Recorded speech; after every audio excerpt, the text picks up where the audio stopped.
Hey everyone, welcome to Zulu's Board Game Cafe. This is MC Squared. Today we've got a special video for you. Thanksgiving and all the subsequent winter holidays are right around the corner, and I'm here to talk to you about a few key recommendations for great games that you can bring to your family gatherings that are accessible to lots of players, low-skill players, gamers of all gaming levels. These are not only great family activities, they also make really good gifts for non-gamers. It's a good way to segue into doing tabletop gaming as a hobby if that's your hobby and something you want to help give a little bit of yourself to that.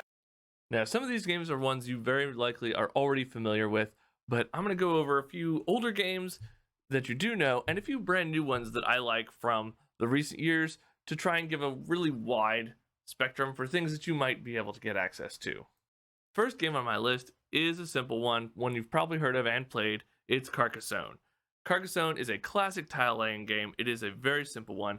Everyone takes turns picking a random tile from a stack. You add it to the center of a map, building a large landscape of cities, fields, roads, and more. It's easy to learn, it's easy to play, and it's good for keeping everyone engaged because everyone keeps an eye on the map. Turns are quick, so it comes around to everyone very quickly. And while it is very simple, it does have lots of different expansions, so if your family ends up really enjoying this game while you play it, there's a lot of room to expand it, make it different, include things like the dragons, the fairies, the princesses, engineers, farmers, pigs, all sorts of different stuff. So that is my first recommendation, a simple one, but a great one nonetheless. And since it also came out with its 20-year anniversary edition, if there's someone in your family that already does like Carcassonne, there's a really good opportunity space there to take an old game and put a new spin on it. Second game on my list is going to be Wavelength. Wavelength is a newer game. It's a social guessing game where teams compete to read each other's minds. They're going to take turns rotating a dial to where they think a hidden bullseye is located on a spectrum. One of the players on each team plays the psychic, and they know where the bullseye is. They're going to draw a card with a pair of binaries on it, things like hot, cold, rough, smooth. And then you have to give clues to your team so that they guess where on that spectrum the target lies that you're trying to find.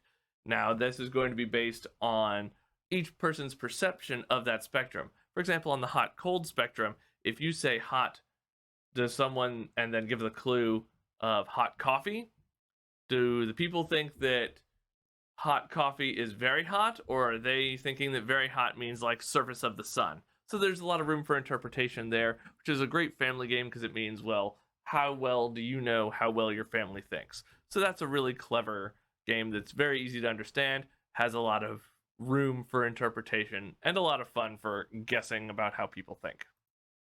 The next game on my list is Seven Wonders Architects. Now this is a brand new game, and it's a fun and simple resource management game where players are trying to be the first to assemble their chosen wonder of the world.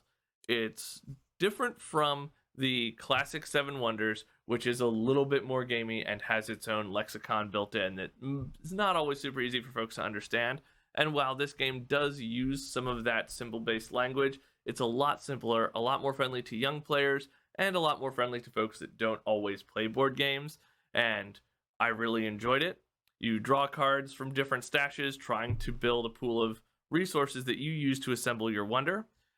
It plays in only about half an hour, has some cool educational stuff, and the art's really fun.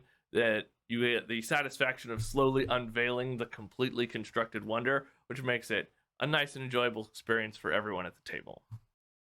The next game I'm going to talk about is actually very similar to the Wavelength game we talked about just before Seven Wonders, and that's Codenames. Codenames has been around for a little bit longer than some of the others. It's another social guessing game, but it's about words' relationship to other words rather than to trying to relate them to a specific scale. It's another game where there is two teams and you are trying to guess at a series of words that are laid out on a grid, and you're trying to find the words that have been assigned to your team.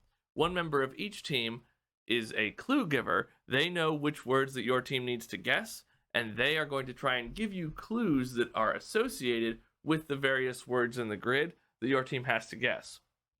The challenge here is that both teams are working off the same grid.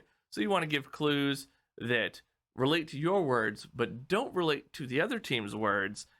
And one word in each grid is always going to be the assassin, which means that if your team guesses that word, your team loses immediately. So you've really got to think about how you lay out your clues. It's a fun game that everyone can play, makes a good discussion, and much like Wavelength, introduces some really cool ideas about, well, how well do you know how people in your immediate family think and how their brains work. It's a good exercise for kind of pushing those buttons in an interesting way. The next game on my list is probably the most traditional board game that I'm going to talk about today, and that's Ticket to Ride. Ticket to Ride has also been around for a while. It's probably the most traditional board game on my list. Still one that I like a whole lot as a family game because it does combine a very friendly theme with a well-designed board and an interesting game mechanic. Ticket to Ride, you're building train routes across the country. There's different versions of the game that represents all parts of the world, so especially if your family has a specific heritage that you like to adhere to, there's probably a Ticket to Ride for that area of the world.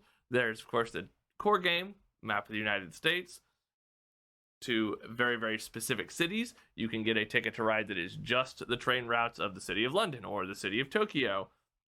And then there's strange nebulous ones that are just the Nordic countries, which is a holiday themed version of the game. If you really want to double down on doing something that's holiday related and a good time, Nordic countries Ticket to Ride, great choice. Gameplay consists of players. You collect different sets of colored cards, use them to claim routes by building your trains on them, sometimes to the point of blocking other people from building their routes. Ticket to Ride can get a little heated at times, but it's all still in good fun. Every game variation comes with small special extra rules to give it a little bit of change up, other ways to get points, having passengers, finding dinosaurs or aliens somewhere on the map. There's one that takes place in the Old West, and if you go to the city of Roswell while doing trains in the Old West, there's aliens there. Ha ha ha. Hilarious. But great game, easy to teach, fun for the whole family. And I would be remiss if I did recommendations from Zulus and did not talk about one of our signature games, and that is Clask. Clask is a game of manual dexterity and skill. It has a core gameplay style that will be slightly reminiscent of table or air hockey, but it's played on a small board with magnets and a few extra rules that spice things up and make it a much different gaming experience. It has 2 different boards. There's a 2-player version and a 4-player version. They make for a much, much better experience than taking out things like Hungry Hungry Hippos or flicking paper footballs at one another. And there's a very interesting soundtrack to it, just the nature of the board. The term Clask is actually based on one of the pieces falling into the hole that you're trying kicking the ball into. So that's really cute. And of course, it fits in very well with a lot of core holiday meals. One of the pieces is even referred to as a biscuit. So I could not recommend this game enough. The large 4-player board makes for a great time. So you should definitely check out Clask if you get the opportunity. And that's my relatively short list right here. Thanks for watching, everybody. I went over 6 games today, but there are lots more great family games out there. If you've got a favorite that I didn't talk about, feel free to leave a comment with it, with the game that you think would be best to bring home for the holidays to play with your family or makes a great gift. And if you liked it and found it helpful, hey, don't forget to like, subscribe, check out all the great Zulus content that we do. Of course, you can find most of these games on our website at zulusgames.com. So feel free to take a look around there. And thanks so much, everybody. I'm MC Squared, and thank you for choosing Zulu's Board Game Cafe. Have a good afternoon. Bye.